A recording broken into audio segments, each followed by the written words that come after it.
Sorry for the delay, misunderstanding about the place. The meeting place. So I'm Thibault Lepoutre. I'm the general manager of two wineries in South America, which are owned by Francois, one in Argentina, which we're going to talk about now, the first Masterclass, and the other one in Chile. Both are organic, and the winery in Chile is dynamic. This one is 130 hectares now, all grown through organic management. And the Chilean one is 26 hectares. So all the wines that we're going to have today are organic. There is two big two wines which are quite difficult to manage to do organic, which is the first one that we have and the last one. The first one because it's a Pinot Gris. Pinot Gris is a grape that has a pink skin, out of which we make a white wine. So when you do organic vinification, you can't use any coal. We use a very low level of sulfur, so it's very hard to get the white wine out of a grape. And the last one is very also complicated to get organic because it's a Chacayes. It's a wine which is aged between 15 to 18 months in oak barrel and amphores. And all this time of aging, which is quite long, it's very hard to keep a low level of sulfur in the wine when it's aged so many months. So as you have the white wine at the right temperature now, you want to stand actually. As you get the white wines in your glass at the right temperature now, I think we're gonna taste the white wines, and then I'm gonna speak a little bit about the region where we come from. I got some slides about our terroir, and after I will be more focused on the three white wines that we have, and talk about the vinification method, which is quite particular. So the first one we have, the first one is the Pinot Gris, and the second one is the Tocay 311. The Pinot Gris, we call it Pinot Gris and not Pinot Grigio, and we use the French name, not the Italian one, but it's exactly the same grape, just because we wanted to focus on a different style. The Pinot Grigio from Italy is usually more light, sometimes have a little bit of gas. It's very drinkable and easy to drink wine, but not very complex. And we pretend to make either more complex wine, aged on lees for at least 3 months, to give more volume in the mouth. And that's why we choose the name Pinot Gris and not Pinot Grigio, but it's the same. And actually, Francois Lepoutre, Francois Lepoutre, the owner of the winery, is a French guy from Bordeaux. He's a 5th generation of winemakers. And when he came to Argentina, he brought the Pinot Gris by mistake. He came in Chacayes. He was the first guy planting some vines in Chacayes. Then I'm going to explain to you where is Chacayes. And he wanted, as the terroir was completely unknown, he wanted to buy to plant some Chardonnay, because Chardonnay is a very easy to grow and to vinificate grape. It's quite easy to make an average Chardonnay. So he bought some Chardonnay in nursery in France, but instead of Chardonnay, he gets some Pinot Gris. The nursery made a mistake. He had 3-4 hectares of Pinot Gris, so he had to plant it. And after a few vintages, he found the result was extraordinary. And now we have, out of we have in our 130 hectares, we have almost 45 hectares of Pinot Gris. So we are the main producer of organic Pinot Gris in Yucca Valley. Pinot Gris, as I told you, it's a great variety, out of which usually we make some white wine. We also do some rosé in our winery, which is white wine. So it's very difficult when you make a Pinot Gris white to have very not to get the color. So you have to make a very low maceration of the skins in contact with the must. You have to use a very low level of sulfite, because the sulfite got extraction capacity. So it extracts some tannins and anthocyanins from the skins to the must. And you can't use any chemical products. In that most of the Pinot Gris that you see in the world, which are whites, they use some biological coal that removes from the must all the color, but also some aromas, some polyphenols, some interesting stuff too. But the way the Pinot Gris is white in the world, when it's not organic, is using some coal, biological coal. So for us, it was a very difficult technical issue to make a white wine out of Pinot Gris in an organic process. And the solution that we found is that to make oxidation, controlled oxidation of the must. So when we press the must, we don't put any sulfites, neither in the machine, in the truck, in the press. Then we press the must. We get just before setting, we make a measure of how many oxygen can the must receive in order to oxidize all the anthocyanins, the color, but without affect all the aromatical compounds and all the characteristics of the must. So we make a measure, we know exactly how many milligrams per liter we can add. We put the oxygen in the must, and then all the tannins anthocyan, or the color is oxidized, it settles down, and just before racking it, sending it to fermentation, we let it settle, then we rack it, and we ferment it. So it's a very technical solution. We cannot make any mistake, because if you put too much oxygen, you're gonna have an oxidized must, which will not be. We actually need some mistake. It's not our process. It's a process that we bought from a French firm called Vivelis. The process is called CIO. But it's used everywhere in the world. But it's very technical anyway. So this is how we could make the white organic out of Pinot Gris. And if you compare the color of this Pinot Gris, in the glass it's not so different, but if you compare the color of this Pinot Gris with other Pinot Gris which are not organic in the bottle, for example, or in the bottle which are in perspective of other bottle, you're gonna see that the color of Pinot Gris is more is not light. It's more yellow with no green reflex. It's a very it's not a strong color, but it's stronger than most of the Pinot Gris, because our Pinot Gris has a low level of sulfite. It has 80 to 85 milligrams per liter of sulfite. In order to be organic, we have to be lower than 100 milligrams per liter of sulfite, which is very difficult to get in a white wine, and especially in Pinot. But the aromas of our Pinot Gris, the characteristic of our Pinot Gris, is that it's more open. It has a more open nose. It has a very wide mouth. It's not just wine for freshness and acidity. We make, as I told you before, we do a batonnage for at least 3 months in the vats. Batonnage is that when the yeasts do their work, they die. When they die, they settle at the bottom of the vat. But when they die, there is a process that starts, which is called autolysis. That means that the cells, the wall cells of the yeast open, and so the yeast they release in the wines a lot of proteins. One of them is a maloprotein, it's a very important protein, that when it's given to the wine, it gives to the wines more body, more volume. And this process of removing the leaves which fell down in the bottom of the vat, to remove it twice a week, it helps to have a more built, more full-bodied and round mouth.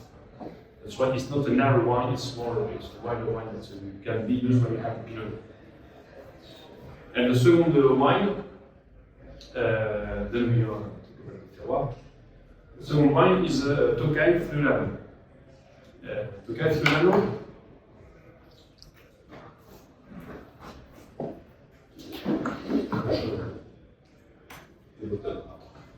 Tokai Friulano is a variety. That was the first one. The second one. It's a variety that comes from Italy. That's why it's called Tokai Friulano. It has nothing to do with Hungary, despite the fact it is called Tokai. Just the Italian people, as French people, when Hungary was famous for its Tokai wine, they took the name Tokai and put it at the side of their own grapes, which was called Friulana, and they called it Tokai Friulano. But all the immigrants of Italy, when they came to Argentina in the 19th century or the beginning of the 20th century, they brought their own grapes and they planted a lot of Tokai Friulano in all Argentina, but mainly in Mendoza. And when Francois Lurton wanted to make a great white wine of Argentina, instead of making another Chardonnay, he chose to make it out of Tokai. We call it Jackot because as we come into the name Tokai, we only can use Sauvignonas or Sauvignon Vert, which are not very glamour names. So we put Tokai backward. So it's very good like that. And the Tokai Tokay is a grape which is very common in Argentina, but people don't do it by itself. They usually use it for a blend, with Sauvignon Blanc, for example. Tokay is a cousin of the Sauvignon Blanc. It has some similar characteristics, but I would say it's in the midway between Chardonnay and Sauvignon Blanc. It has the same thiol family, the same kind of expression of aromas. A little bit more terpenic than the Sauvignon Blanc. It can have some very flowery nose, and it has more structure than the Sauvignon Blanc, which makes him more similar to a Chardonnay than the Sauvignon Blanc in this way. We choose to make, when Francois made his great wine, Grand Lurton, out of Tokay, after a few years we decided to make, with this Tokay, a wine with no oak at all. The great wine of the winery is 100% oak, fermented in oak barrel. This one has no oak at all. In this vintage, there was even less than 30% in the third wine barrel. That means that doesn't give anything of oak to the wine.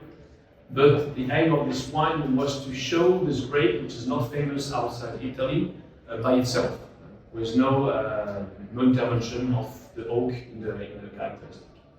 And in this is not written here, but in 2021 we started to make part of the blend with skin contact. We had, I think in this case, we had one egg, that was a bit, almost 20% of the blend, which has been done in skin contact. Skin contact. We are using more and more skin contact. We have some wine with skin contact that we are going to taste in the afternoon from Chile. And from Argentina, we have two wines now from skin contacts in 2022. And this year, 2021, was the first year where we wanted to put the skin contact wine into the, I would say, the classic blend of the winery. Not to make a new label, to use a label that we already had. We wanted to put this compound in the blend. The skin contact is very interesting because, well, you know what it is. It's fermenting the white wines and the Victoire, the red one. And so you take advantage of, first of all the aromatic compounds that are mainly in the skins, usually in the white wines. The skin is more aromatic than the juice. So you take advantage of all the aromatic compounds that you can find in the skins. And you also take some polyphenols, which are antioxidants, that protects the wine from the oxidation. So you have more stable wines in terms of oxidation and aromatic too, because when you have a wine which, like this one, which has that can have some terpenic notes. The terpenic notes, you know, is the rose, the very floral nose. When it's oxidized, like the Torrontés, I don't know if you had some Torrontés or some Muscatel or stuff like that. When it gets oxidized, it's very heavy. It loses all the citrical parts of the aromatical, and it's not elegant at all. So when you have some polyphenols inside the wines, you have a better protection of the aromatic expression of the wine in the time.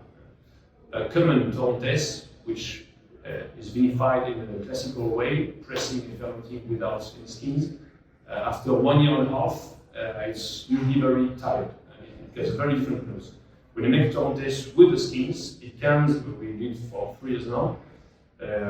I get some wine which are 3 years old with the skin contact fermentation, which are completely young. They still have the very fresh note that they had at the beginning of the fermentation. So I talked a little about the white wines. I don't know if you have them yet. No, a little bit of that. Oh, terroir. So, well, you all know Argentina. This is the province of Mendoza. In Mendoza, you have 3 oases. Mendoza is a complete desert. It rains between 200 and 300 millimeters per year. So, if you're not in a place where there is a river, there is nothing to grow. It's a completely deserted region. So, you have 3 oases. The main one, which is Mendoza City, San Rafael in the south, and Yucco Valley, which is now regarded as a kind of Napa Valley of North America. It's the best place to have grapes in Mendoza. Even the winery, most of the wineries in Mendoza, they are here, they are in the city, but they buy their best grapes, or more of their best grapes, in Yucco Valley. And Yucca Valley has been discovered at the mid-90s by several foreigners like Francois Lepoutre. Antonini, too, Paul Hobbs, people coming from abroad. And Francois Lurton, so Mendoza is here, he wanted to get some freshness, so he went to the south, in the coastal part of the province of Mendoza. He crossed this river here, this mountain, Los Chacayes, and found this plain of Yucca Valley. All this brown part here is a traditional part of Yucca Valley where you had a lot of vineyard. Here you have some vineyards which are sometimes 100 years old. But there was no vineyard in the foothills of the Andes, in the higher parts. So Francois found this place, which was cooler because it was in the south, and he wanted to get in an even cooler place and went so on the west to get some altitude. And here he found Chacayes. Now, if you hear about Argentina, you hear about Mendoza, Valle, and inside Valle you have three appellations which are quite famous: Alta, Guantaneri, and Chacayes. There are more and more every year that are coming out, but the three ones which are the most famous now are the three ones. So I found Chacayes. Chacayes is the name of an indigenous bush that you can find here. He patented the name of Chacayes because it's just in case. The first guy saw the name on the map before the name was read, so he patented it. And in 2002, when he made the first wine with 100% of his own grapes, he chose to name this wine after the name of the region, Chacayes. This is the one that you have in the third glass. So Francois discovered the place of Chacayes that I'm going to describe quickly. So Chacayes, here just to understand how our terroir is formed, here you got the Andes range, and all the terroir of Yucca Valley, they come from the Andes range. You have several rivers. One is Tunyan that goes down and drove the fan of Tunyan, and we are here in Chacayes. The river that draws our fan is called Arroyo Grande, which is the name of the two wines you're going to have. And actually, Arroyo Grande passes through our estate. The river of Arroyo Grande passes through the estate of Piedra Negra. So the river brings all some raw materials, some very hard rock like granite, rhyolite, metamorphic rock, on the bottom of the valley and draw this alluvial fan. The difference between Chacayes and Altamira, for example, is that our fan is only composed by rocks that come from the front part of the Andes range, not the main part. So you only have some very hard and harsh rocks. Only rhyolite, granite. You have a very low amount of thin particle. You only have big rocks and sand. So very porous. So that's the kind of rock that we found in our estate. And what is funny that from the view that we have from the winery, we see where does the rocks came from. All the rhyolite that we have here is the most brighter part that you can see here. So this is a granite. It's a granite actually. Other granite which is a bit darker, you can see on the bottom, and the metamorphic part are on the top of the mountain. So this is another little bit technical part, but I think it's interesting anyway. The first step of the formation of our soils were rivers or glaciers that came down from the Andes range and brought this hard rock that we saw before. The second step was the alien deposits. Through the wind, it has been formed a deposit of thin and rich material, which thickness depends, is very heterogeneous in our soils. So the first step was the heavy rocks, then we have the thin material, and the third step was all this hydrical network that you see here. It rains very few in Mendoza, but when it rains very strongly, and we can have 80 or 100 millimeters in 1 or 2 days. And these very strong rains, they draw this hydrical network that takes some part of the soils and move it from one side to another side, and that make that we have, for example, usually when you are in the middle of a river, and it's not a river, it's a very small river, you have no rich soils, no thin particle, only rock. And if you do a few steps this way, you can have like 50 centimeters or even sometimes more heavy soil. And you know when you have the characteristic of the soil is fundamental in the wine brewing. If you have rich soils, you can have a later ripeness than if you have poor soils. So this hydrical network draw in our estate a very heterogeneous kind of soils that you can see here. Very quickly, this is the porous soil that we have. It's only rock and sand. Here you've got this thin particle that I mentioned before, which is the rich part of the soil, and then just below the rock and sand. And here you have the richer soils of the estate, which is rich part and I would say transitional part, and then you get the rocky soils. Basically, here we grow some Malbec and Jackot, here Cabernet and some whites, and here main whites. Try to use the soil this way. But it's very difficult because all these three different soils I showed you before, they can be very close. Here you've got 80 centimeters of rich soil, and if you do 50 meters, you only have 10 centimeters. So you've got very big heterogeneity in the same plot, and it's very difficult to separate the maturity. At the beginning, I thought it was a problem, but actually not, because it's like a blending of maturity in the same vat. You have some Malbec which are underripe, that are more acid, but they have a very strong color, they have a good pH, which are harvested at the same time with the Malbec, which is not overripe but more ripe. It has more alcohol, more softer tannins, for example, and all of them mixed together in the vat. It gives some complexity to our Malbec because we mainly make 100% Malbec. All the wine that we have here is 100% Malbec. We don't mix different grapes. We reach the complexity through mixing different level of ripeness of the same grape. So, I told you before, the precipitation, we have an average of 200 to 300 millimeters per year. You see the tendency, the trend is going down. Another last part of our terroir is the thermical amplitude. We have, this is a fan of Chacayes. Here is a winery at the bottom of the fan. And we have 22 degrees of difference of temperature between night and day during the ripening period, between February to March.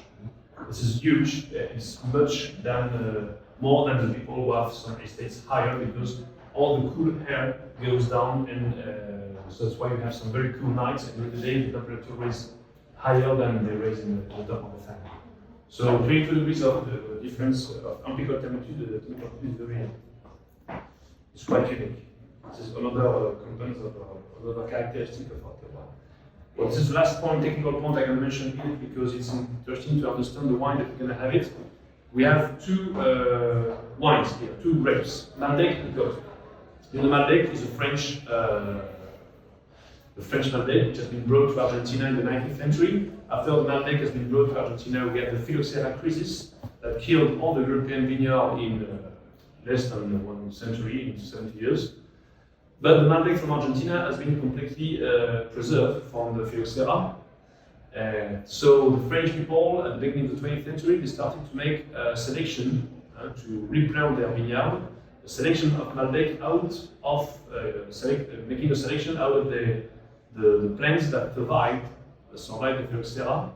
So there was a very few quantity of plants, and they focused the selection more on resistance, yield, regularity. So the Malbec, the Jackot is usually regarded as a more productive Malbec. It's a kind of productive Malbec. But Francois, when he came to Argentina, Malbec was not famous at all. Malbec in the 90s, nobody was doing Malbec, and nobody was interested in Malbec. Actually, Francois has been brought to Argentina by Catena to make a great Cabernet, because he came from Bordeaux. So people from Bordeaux, we assume that you know about Cabernet. But Francois came to Argentina and said, well, Cabernet is very good, but you have something very peculiar, genuine here, which is Malbec. But when he planted his estates, he said, okay, I'm going to take a massive selection of Argentinian Malbec, but I want to make sure about the material I'm going to plant. I'm going to bring some Malbec from France, some Jackot. So in all our estate, we have 50 Malbec and 50 Côte. And actually the Côte, at the beginning we had some, it was difficult to put it in the blend because the characteristic of the Côte is that it's more acid, it has more color than the Malbec, but it's usually more rustic. It has some harsher tannins, it's not as elegant, it's not as full-bodied and gentle as the Malbec. The Malbec is a very selective grape with very soft tannins, with a lot of volume. The Côte is more austere. I don't know if austere is.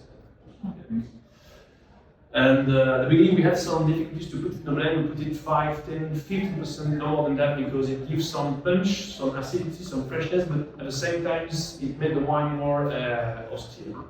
But through vinification, what we understood is that vinificating without sulfites, you could make a better control of the extraction and have a better extraction of the tannins. Because actually, when we make in Chacayes, we have a lot of tannins, a lot of color, a lot of everything. You can do a very elegant burgundy, it's possible. But when you make the extraction, you have many phenomena that happen. Mechanical one, do the property governance, the pigeage, the délicitage. Okay. So we thought, okay, we're gonna extract as less as possible. Only extract at the beginning of the maceration, and then for 3 days, and then we're not extract anymore. We have the temperature. So we understood that we should not, because the temperature extracts also some tannins from the seed and from the skins to the must. So we fermented at low temperature. You get alcohol, with alcohol you have nothing to do. At the beginning of the maceration, you have low alcohol.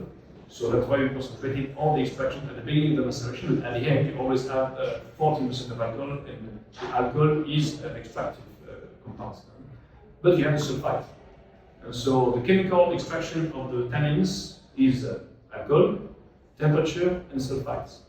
And when you don't use any sulfites, sulfur, during the fermentation, you can control much better what you're going to extract. You never over extract the grapes.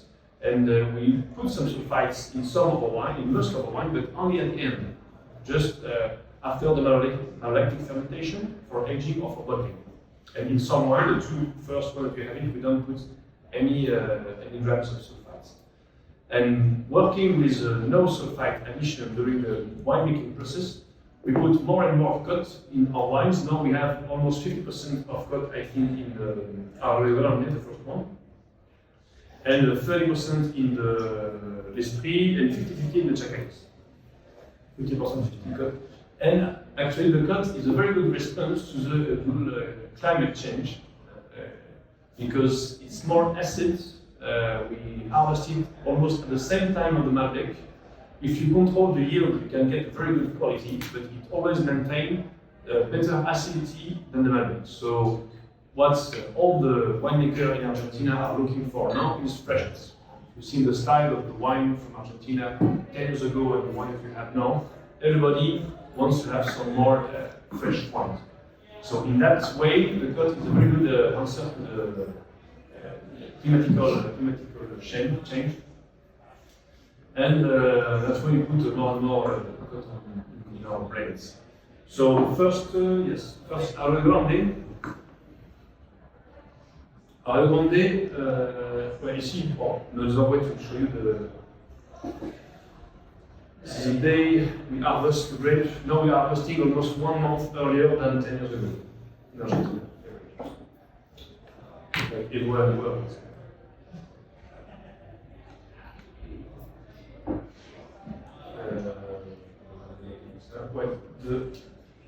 So the Arroyo Grande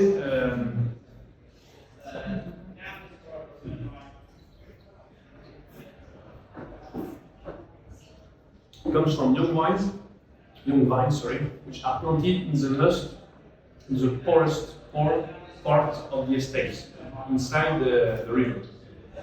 That's where the Côte and the Malbec gives our little characteristic. And in order to make a clean no sulfite added wine because we are quite a classical winery. Even if we are 100% organic, we are pioneering in many winemaking process and in the organic wine growing. We are kind of classical winery, and we want to make some very frank and clean wines. So the next step would be to make a fermentation out of indigenous yeast, but so far, and especially when we make some no sulfite added wine, we use two kinds of yeast. We put a first yeast on the first day when we put the grape in the vat, in order to protect the wine from the oxidation and to take the middle. After 2 days, we put another yeast, another selected yeast, that is very strong and that's going to consume all the sugar without any stop. The problem when you have no sulfites is that if you don't have a regular fermentation, if you have a gap, you can have some bacteria growing that are going to take the sugar and make some volatile acidity. So we really need to have a very regular and to have no stop during all the fermentation process. And we have to make sure that in the wine there is a very low level of bacteria during all the process. So that's why we use two kinds of selected yeast.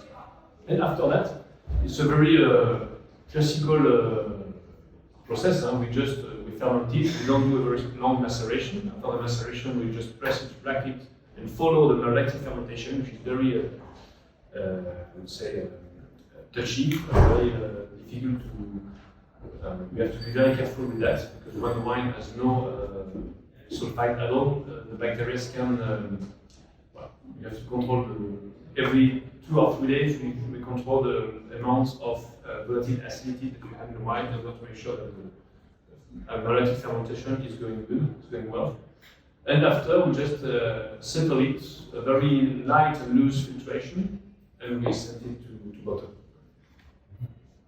So this wine is a very good representation of what is a Malbec from Chacayes. Actually, we say low intervention even in the wine, for the wine that we're going to taste in the afternoon. We say low intervention, it's a low quantity of product, but it requires a lot of work, especially in the skin contact wine, for example, white wines, skin contact. It's a lot of work.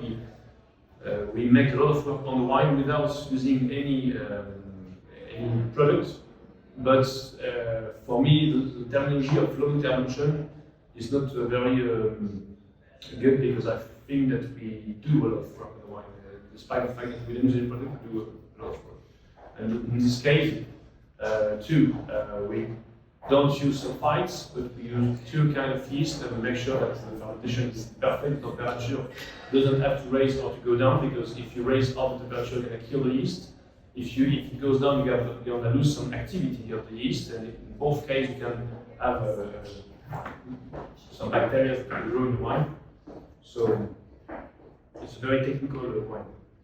So the second wine is the same vintage, Los Chacayes.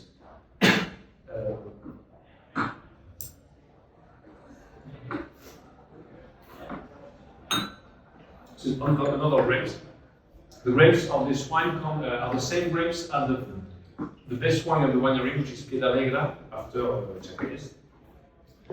The most classical, historical wine of the winery, which is called Piedra Negra, and give its name to the winery. We use the same grape, but wanted to make a completely different style of wine. It means that there is no oak at all, and no sulfite. Regarding the fermentation, we do mainly the same process as before.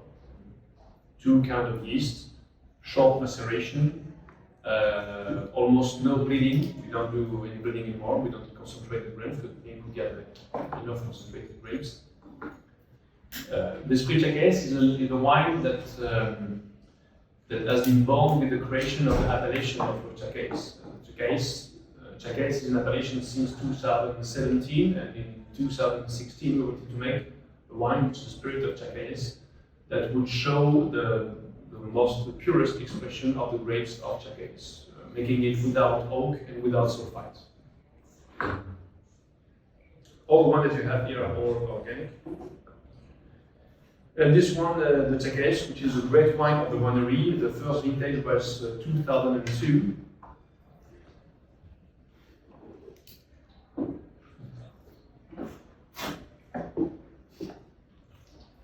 And the first organic vintage was 2017.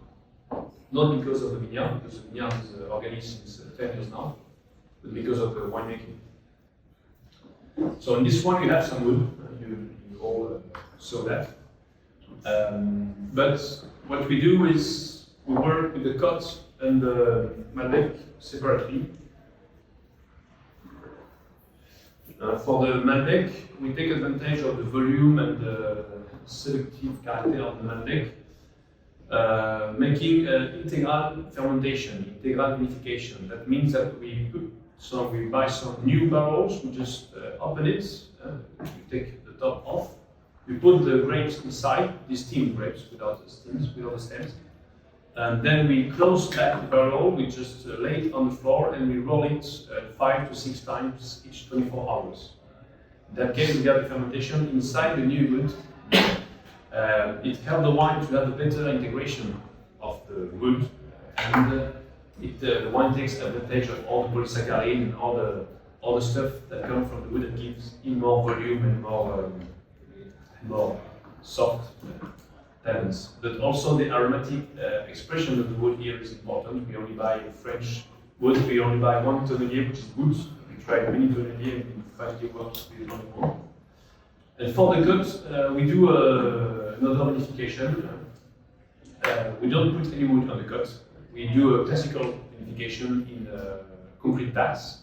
And after the vinification, we do an aging in either in this kind of amphoras, but the amphora that we had before. Now we bought some other amphoras which are called claver, clay-like clay, and and these amphoras which are round and they look like some barrel, and we can do the same process as the rolling the barrel for the batonnage in an amphora. So 400 liters amphora to use for the cuts. So in that way we have 0.5% of the blend, which is a Malbec, very full-bodied and oaky and generous, and we have a more narrow, austere and fresh 50% out of cuts. And that's why we get the balance of this, how we get the balance of this wine. And both grapes, Cot and Malbec, come from only 2 plots, which are planted with 20,000 vines per hectare, which is a huge density, twice more than any chateau of Bordeaux. And we choose to plant these 2 small plots like that in order to add one stress factor to all the factors that we already have, the altitude, the low rainfalls, the poor soils. We have the competition between the vines to have even more competition, to have even more stress on the vines. And that helped us to harvest these grapes very early. We harvest it at the beginning of March. That means that when we harvest these grapes, they still have a very high level of acidity. You know that in the ripeness process of the grapes, when the acidity goes down, the sugar rises up. So when we harvest it early, we still have a high acidity and the sugar is not that high. And this is a wine that gets into the top 10 of the Wine Spectator in 2 years ago. The vintage 2015 was the first wine from Argentina that gets in the top 10 of the Wine Spectator in the top 10 list. What's some wines of the world. So this is maybe what I wanted to show you. I don't know if you have any questions, doubts, or.